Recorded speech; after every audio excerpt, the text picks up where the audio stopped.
तो इस कहानी की शुरुआत होती है एक खूबसूरत मगर डरावनी सी हवेली से, जहाँ हर तरफ अंधेरा था। यहीं हमें एक औरत दिखाई जाती है जो काफी डरी सहमी कमरे में एक जगह खड़ी हुई थी। उसे कोई खाना देने के लिए उस कमरे में आता है और जैसे ही दरवाजा खुलता है वो औरत वहाँ से भाग जाती है। सब लोगों को उसके भागने का पता चल चुका था, तो वो वहाँ से नहीं भाग पाती, इसीलिए वो लोहे का एक तार लेकर अपने गले में बांधती है। हाथ में एक मूर्ति लेती है ताकि वजन ज्यादा हो और अगले ही पल कूदकर अपनी जान लेती है। मरने से पहले वो एक लफ्ज बार बार कह रही थी कि इस सब का खात्मा मेरे साथ हो रहा है, लेकिन मेरी नस्ल का कोई और तुम्हें ना मिल जाए। फिर अब कहानी आती है काफी साल आगे। यहाँ हम देखते हैं एक लड़की ईवी को, जो वैसे तो एक आर्टिस्ट है लेकिन काफी मेहनत करती है और अभी वो एक वेट्रेस का काम कर रही है। उसकी एक काफी अच्छी दोस्त भी थी, दोनों ही काफी मेहनत कर रही थी अपने अच्छे वक्त के लिए। यहाँ उसकी दोस्त उसे डीएनए टेस्ट देती है, जिसकी मदद से किसी की भी फैमिली मेंबर को ढूंढा जा सकता था। ये काम दरअसल एक कंपनी कर रही थी उन लोगों के लिए जिनका इस दुनिया में कोई नहीं होता।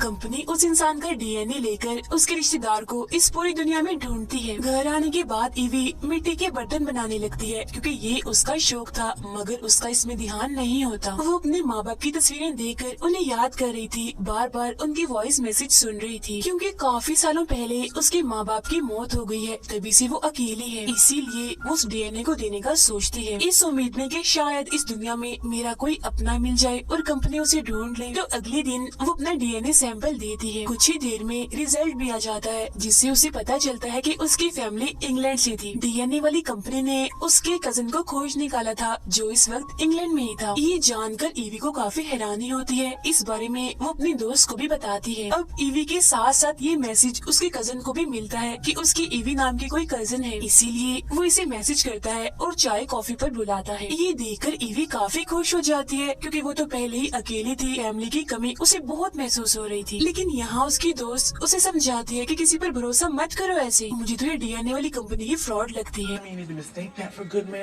क्या पता ये तुम्हें फंसाकर तुमसे कोई फायदा उठाए। मगर ईवी उसकी बात ना सुनते हुए मजाक में ले लेती है। फिर कुछ ही दिन बाद वो अपने कजन से एक होटल में मिलती है। वो ईवी से मिलकर काफी खुश था और काफी अच्छे से उसे पेश आता है, जो देख ईवी को बेहद अच्छा लगता है। फिर वो उसे बताता है कि हमारी फैमिली काफी अमीर और काफी बड़ी है, और जब उन्हें तुम्हारे बारे में पता चला तो वो बहुत खुश हुए। और कुछ दिन बाद हमारी कजन की शादी है, जिसमें तुम्हें आना चाहिए। सभी तुम्हें देखकर बहुत खुश हो जाएंगे, क्योंकि हर कोई तुमसे मिलना चाहता है। ईवी कहती है, मैं आना तो चाहती हूँ मगर नहीं आ सकती, क्योंकि इंग्लैंड आने के लिए इतने पैसे नहीं है मेरे पास। वो कहता है, फिक्र मत करो, तुम्हारे आने तक का सब कुछ हमारे जिम्मे है, सारा खर्चा हम उठाएंगे। ये तुम्हें अपनी फैमिली की तरफ से एक किस्म का गिफ्ट है। तो वो मान जाती है और इंग्लैंड जाने का फैसला करती है। और फिर कुछ ही दिन के बाद वो वहाँ पहुँच जाती है, जहाँ एयरपोर्ट पर उसका कजन उसे लेने आता है और एक बार फिर काफी अच्छे से उसे मिलता है। फिर वो उसे एक आलीशान हवेली में ले आता है, जिसे देखकर ईवी काफी हैरानी से देखते ही रह जाती है। असल में ईवी के कजन की पूरी फैमिली इसी महल में रहती है, क्योंकि वो इस महल के मालिक के लिए काम करते हैं। और क्योंकि उनकी कजन की शादी की तैयारियां चल रही थी, इसीलिए यहाँ कुछ वेट्रेस को भी बुलाया जाता है। अब ईवी एक वेट्रेस से टकरा जाती है, जिसके हाथ में बर्तन थे, तो वो बर्तन नीचे गिर जाते हैं, मगर ईवी उसकी मदद करती है। तभी यहाँ घर का नौकर आता है और उसके साथ बदतमीजी करने लगता है। तो वो उसे कहती है, आपको बात करने की तमीज नहीं है, मैं यहाँ मेहमान आई हूँ। इसी बहस के बीच एक लड़का यहाँ आता है, जो नौकर के सलूक पर ईवी से माफी मांगता है। तभी यहाँ ईवी का कजन भी आता है और दोनों को एक दूसरे से मिलवाता है। तब उसे पता चलता है कि ये लड़का कोई और नहीं बल्कि इस घर का मालिक है, जिसका नाम वॉल्टर है, और ईवी के कजन की फैमिली इसी के लिए ही काम करती है। अब यहाँ वॉल्टर का बर्ताव भी ईवी के साथ काफी अच्छा था, जो देख उसे काफी खुशी होती है। वो उसके महल की तारीफ भी करती है।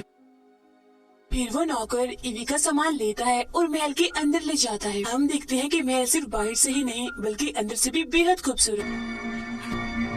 पूरी हवेली ईवी को दिखाई जाती है, जिससे हमें पता चलता है कि ये हवेली कोई और नहीं बल्कि वही वाली है जिसमें उस औरत ने मूर्ति के साथ कूदकर अपनी जान ली थी। अब उसे अपना एक कमरा भी दिया जाता है, यहाँ तक कि उसकी अपनी एक सर्वेंट भी, जो काफी अच्छी थी और सिर्फ उसी के लिए ही काम करेगी। जो देख ईवी काफी हैरान थी, क्योंकि यहाँ उसे काफी इज्जत मिल रही थी। सर्वेंट उसे यहाँ रहने के रूल बता देती है कि आपको खुद बाहर नहीं आना, कुछ भी चाहिए हो आप बस घंटी बजा देना, मैं आ जाऊंगी। लाइब्रेरी में जाने की इजाजत नहीं है क्योंकि वहाँ पर काम चल रहा है और रात को आपको जल्दी सोना होगा। अब ईवी जब पर्दे हटाकर खिड़कियों को देखती है तो उस पर सलाखें थी जो देख उसे काफी अजीब लगता है। वो हैरान होते हुए पूछती है कि ये किस लिए लगाई हुई है। सर्वेंट कहती है कभी कभी खतरनाक परिंदे आ जाते हैं जो हमें नुकसान पहुंचा सकते हैं, बस उनसे बचाव के लिए ही इन्हें लगाया गया है। तो वो आगे से कुछ नहीं कहती क्योंकि उसे लग रहा था कि क्या पता ये सच ही बोल रही हो। रात को ईवी अपनी दोस्त को वीडियो कॉल करती है और यहाँ के बारे में सब बता देती है कि मैं यहाँ आकर बहुत बहुत खुश हूँ। मुझे उम्मीद नहीं थी कि सब कुछ यहाँ इतना अच्छा होगा। यहाँ के लोग, ये हवेली, सबकी आदत, सब कुछ एकदम अच्छा है। अब कुछ ही वक्त के बाद उसके दरवाजे पर वॉल्टर आता है जो उसे कहता है अच्छा मैं आपको देखने आया था कि आप कमरे में आ गई और एक बार फिर मैं अपने नौकर की तरफ से माफी मांगने आया हूँ। उसकी बातों से ये लग रहा था कि वो ईवी को पसंद करने लगा है। अब इसके बाद वो वॉक पर निकल जाती है और हवेली के पास में वो एक पुरानी इमारत देखती है जिसे देख वो रुक जाती है क्योंकि उस इमारत के आसपास उसे कुछ डरावनी सी चीज दिखती है। फिर अब रात को जब वो सो रही थी तो उसे एक डरावना सा सपना आता है जिससे वो फौरन जाग जाती है और क्योंकि उसे प्यास भी लगी थी इसीलिए वो पानी पीने के लिए अपने कमरे से बाहर आती है। वो देखती है कि नौकर ने काम करने वाली सभी लड़कियों को इकट्ठा किया हुआ है जिनमें से एक को वो लाइब्रेरी में सफाई करने के लिए भेज देता है जो देख जाहिर है ईवी को काफी अजीब लगता है। मगर तभी से उसकी सर्वेंट आ जाती है और उसे वापस अपने कमरे में जाने का कहती है कि जाओ और सो जाओ, बाहर आना ठीक नहीं आपके लिए। तब ईवी तो कमरे में चली जाती है मगर वो लड़की जो लाइब्रेरी में काम करने गई थी हम उसको देखते हैं जहाँ अचानक से एक चीज जो छत से लटक रही थी उस पर हमला करके उसे अपने साथ ले जाती है। सुबह होती है तो ईवी को नीचे बुलाया जाता है क्योंकि उसकी पूरी फैमिली उसका वेलकम करने के लिए इकट्ठा हुई थी। फिर जब वो अपने कमरे में वापस आती है तो उसे एक प्यारा सा ड्रेस एक कागज के साथ मिलता है जो वॉल्टर ने भेजा था शाम में होने वाली पार्टी के लिए। तभी हम देखते हैं कि नौकर दो और लड़कियों को लाइब्रेरी में भेजता है शराब लाने के लिए मगर उन पर भी वहाँ हमला हो जाता है और उन्हें भी कोई अपने साथ ले गया था। अब ऐसे ही करते करते एक के बाद एक वेट्रेस गायब होती जा रही थी। ईवी को अभी तक इस बात का कोई अंदाजा नहीं था कि यहाँ कुछ अजीब और कुछ खतरा भी हो सकता है। अब रात को वो वॉल्टर के दिए हुए ड्रेस को पहनकर अच्छे से तैयार होकर पार्टी में आती है। यहाँ वो दो लड़कियों से मिलती है जिनमें एक थोड़ी सी चालाक थी और वो ईवी को खास पसंद नहीं करती थी मगर दूसरी काफी मासूम थी जो ईवी के यहाँ आने से बहुत खुश थी। ईवी यहाँ इस बात से काफी हैरान थी क्योंकि उसने अभी तक दुल्हन को नहीं देखा था। अब इन लोगों ने अपने ही रूल्स बनाए हुए थे। जहाँ आता है वॉल्टर और सीधा जाता है ईवी के पास, उसके साथ डांस करने लगता है। इससे ईवी को बुरा नहीं बल्कि अच्छा ही लगता है क्योंकि इतनी लड़कियों में से वॉल्टर ने उसे ही चुना था अपने साथ डांस के लिए। फिर इसके बाद वो दोनों सबसे अलग वॉक पर निकल आते हैं और खुल के बात करते हैं। ईवी उससे उस इमारत के बारे में बात कर रही थी जिससे कल रात वो डर गई थी। वो बताता है कि ये तो बस ऐसे ही है, पुराने जमाने में इसी सामान वगैरह रखने के लिए इस्तेमाल किया जाता था। वो उसे एक दूसरी जगह पर ले जाता है जहाँ वो दोनों और भी बहुत सारी बातें करते हैं। इसके बाद ईवी जो अपने कमरे में सो रही थी तो तभी वो किसी चीज से डर जाती है, इसीलिए वो फौरन ही बेड के नीचे छुप जाती है और साथ साथ वो चिल्ला भी रही थी। तब उसकी आवाजें सुनकर वॉल्टर उसके पास आता है, उसे संभालता है और पूरे कमरे को चेक करता है मगर वहाँ कुछ भी नहीं था। आखिर में वो उसे समझाता है कि जरूर तुमने कोई बुरा सपना देखा होगा, यहाँ पर तो कुछ भी नहीं है।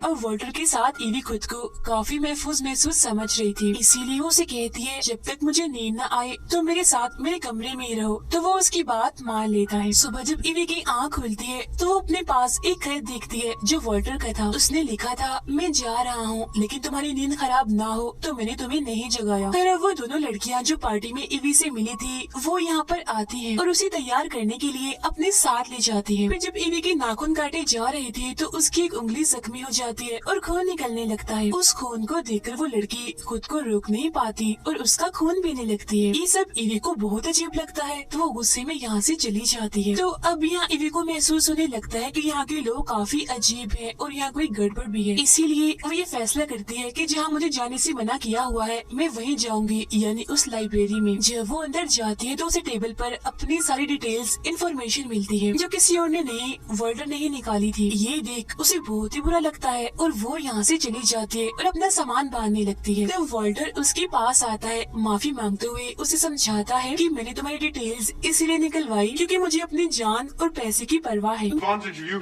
all the time. मैं ये जानना चाह रहा था कि कहीं तुम पैसों के लालच में तो यहाँ नहीं आ रही। तुम्हारे कजिन ने जब मुझे बताया कि तुम यहाँ आ रही हो तो मुझे ऐसा करना ही पड़ा। बाकी मैं सच में तुम्हें जानना चाहता हूँ और तुम ऐसे फजूल में मुझ पर शक कर रही हो। तो अब यहाँ एक बार फिर ईवी फंस गई थी, मगर अब ज्यादा, क्योंकि वो वॉल्टर को पसंद करने लगी थी। अब रात के वक्त आलिशान तरीके से खाना खाया जा रहा था। सब लोग अच्छे से तैयार होकर बैठे हुए थे और ईवी को भी खूबसूरत सा ड्रेस दिया जाता है जिसे पहनकर वो आती है और वॉल्टर के साथ बैठ जाती है। अब यहाँ वॉल्टर उठता है और सभी को कहता है कि आप सबका शुक्रिया जो आप इतने अरसे से मेरे साथ हैं और मेरी खिदमत कर रहे हैं। फिर बातों ही बातों में जब वो ये ऐलान करता है कि मैं ईवी से शादी करने वाला हूँ तो ईवी को काफी अजीब लगता है। मगर अब यहाँ वॉल्टर की बातें और वहाँ की चीजें और अजीब होने लगती हैं। उनका नौकर एक वेट्रेस का गला काट कर खून को एक बर्तन में भर लेता है। ये देखकर तो ईवी के होश उड़ जाते हैं, वो काफी डर जाती है। अब यहाँ वॉल्टर कहता है कि सदियों से तुम मेरी खिदमत करते आ रहे हो। तुम लोगों ने मुझे 3 बीवियाँ देनी थी, जिनमें से 2 तो मेरे पास हैं और तीसरी ईवी के साथ शादी करने से पूरी हो जाएंगी। और हम सब जानते हैं कि 3 नंबर बहुत ही खास और ताकतवर होता है, जिससे मैं और भी ताकतवर हो जाऊंगा और बदले में तुम लोगों को मिलेगा पैसा, रुतबा, ताकत, इसके अलावा और भी बहुत कुछ। अब यहाँ ईवी सब कुछ समझ तो गई थी, मगर अब काफी देर हो चुकी थी। असल में वॉल्टर एक वेम्पायर था, मतलब लोगों का खून पीने वाला, और क्योंकि वो कभी भी नहीं मर सकता था इसीलिए सदियों से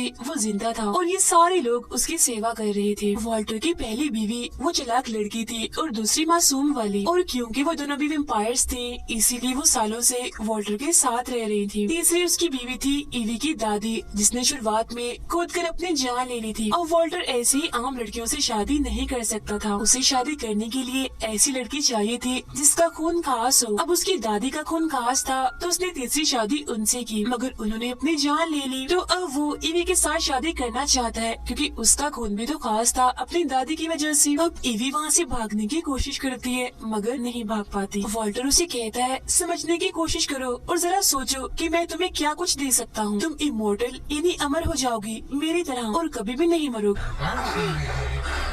और तो और तुम्हारे अंदर 100 मर्दों जितनी ताकत आ जाएगी और कभी भी बीमार नहीं पड़ोगी। तुम्हारे पास ऐश वाली जिंदगी की हर चीज होगी, जैसे दौलत, ताकत। फिर अब ईवी को पकड़कर तय खाने में बंद कर दिया जाता है, जिसके साथ वॉल्टर की दोनों बीवियां यानी वो चालाक और मासूम लड़कियां भी आती हैं। अब यहाँ वॉल्टर और उसकी दोनों बीवियां ही वेम्पायर्स थी, बाकी सब इंसान थे और वो इनकी सेवा कुछ यूँ भी करते थे कि इनके पीने के लिए खून लाते थे, क्योंकि यही वेम्पायर्स का खाना होता है। वॉल्टर की दोनों वेम्पायर बीवियां ईवी को समझाती हैं कि हम भी इस सब से गुजर चुकी हैं। एक बार जब वॉल्टर तुम्हें अपना खून पीने के लिए देगा तो तुम बहुत ताकतवर महसूस करोगी। तुम इतनी खुश होगी कि अपनी पिछली जिंदगी ही भूल जाओगी और वक्त के साथ साथ फिर तुम वेम्पायर वाली जिंदगी की आदी हो जाओगी।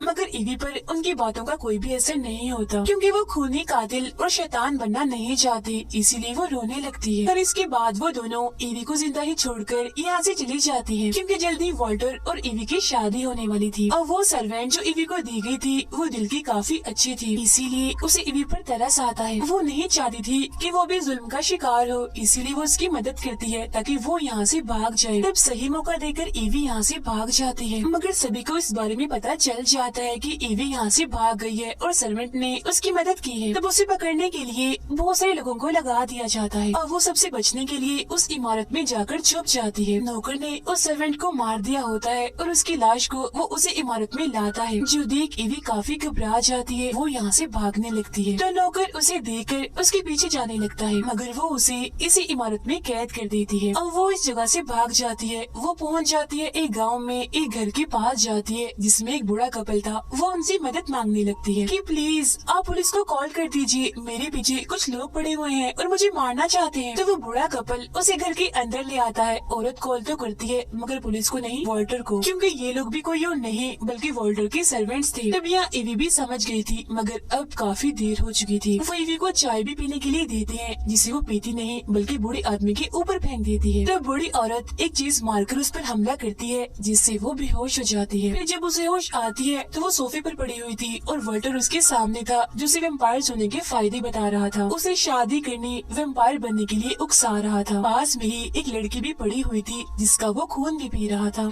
People are so underrated in पर अब जैसे तैसे उसे शादी के लिए मना ही लेता है। फिर शादी के वक्त जब वॉल्टर उसे अपना हाथ काटकर खून पीने के लिए देता है तो इवी फौरन ही उसे पी लेती है। अब उसकी तरह वॉल्टर को भी उसका खून पीना था ताकि उसकी तीसरी शादी का प्रोसेस पूरा हो और वो सबसे ताकतवर बन जाए। अब क्योंकि इवी ने उसका खून पी लिया था इसीलिए वो काफी ताकतवर बन जाती है, मगर वो उसे अपना खून नहीं पिलाती बल्कि वहाँ आग लगा देती है। अब ये देखकर वहाँ आए सारे इंसान घबरा जाते हैं और यहाँ से भाग जाते हैं। वॉल्टर इवी को रोकने आगे बढ़ता है तो वो आग में से एक मोटा सा हथियार उठाती है और उसे वॉल्टर के सीने में दे मारती है, जिससे अब वो कमजोर होने लगता है। इसके बाद इवी भी यहाँ से भागने लगती है, मगर वॉल्टर की वो चालाक वाली वाइफ उसे पकड़कर लड़ने लगती है और कहती है, बेवकूफ लड़की, तुम्हें क्या लगता है तुम हजारों साल पुराने असूल तोड़ दोगी? भूल है तुम्हारी और तुम वॉल्टर को ऐसे ही नहीं मार सकती। ओके, हम उसे बचाने के लिए हर मुमकिन कोशिश करेंगे क्योंकि अगर वो मर गया तो हम भी मारे जाएंगे। इसके बाद वो दोबारा से उससे लड़ने लगती है और बस इवी को मारने ही वाली थी, मगर तभी यहाँ वॉल्टर की दूसरी मासूम वाली बीवी भी आ जाती है और क्योंकि वो शैतानी जिंदगी से तंग आ गई थी इसीलिए वो वॉल्टर की बीवी पर ही हमला कर देती है। दोनों ही एक दूसरे से लड़ती हैं और आखिरकार दोनों बड़े ही अजीब तरीके से मारी जाती हैं। इसके बाद वॉल्टर, जिसकी हालत काफी खराब हो गई थी, वो इवी को पकड़ लेता है। वो उसे पकड़कर उसका खून पीकर उसे अपनी वाइफ बनाने की कोशिश करता है, मगर इवी उसका हाथ काट देती है जिससे वो उसे छोड़ देता है। बाद में वो उसे टांग मारकर आग में फेंक देती है और क्योंकि वो कमजोर हो गया था इसीलिए वो फौरन ही मारा जाता है, मतलब उसका खेल खत्म हो जाता है। इसके बाद उस पूरी जगह को आग लगाकर वहाँ से बाहर निकलती है। वो बची हुई एक लड़की को अपने साथ लेकर इस टाउन से भाग जाती है। 2 हफ्तों के बाद हम देखते हैं कि इवी अब एक वेम्पायर बन चुकी है जो काफी ताकतवर भी है क्योंकि उसने वॉल्टर का खून जो पी लिया था। यहाँ वो अपने दोस्त के साथ थी। वो दोनों अब इवी के उस कजन को ढूंढ रहे थे जो झूठ मूठ का उसका कजन बना हुआ था। इवी उससे अपना बदला लेना चाहती थी क्योंकि उसी की वजह से ये सब कुछ हुआ था और इसी के साथ ही फिल्म यहीं पर खत्म हो जाती।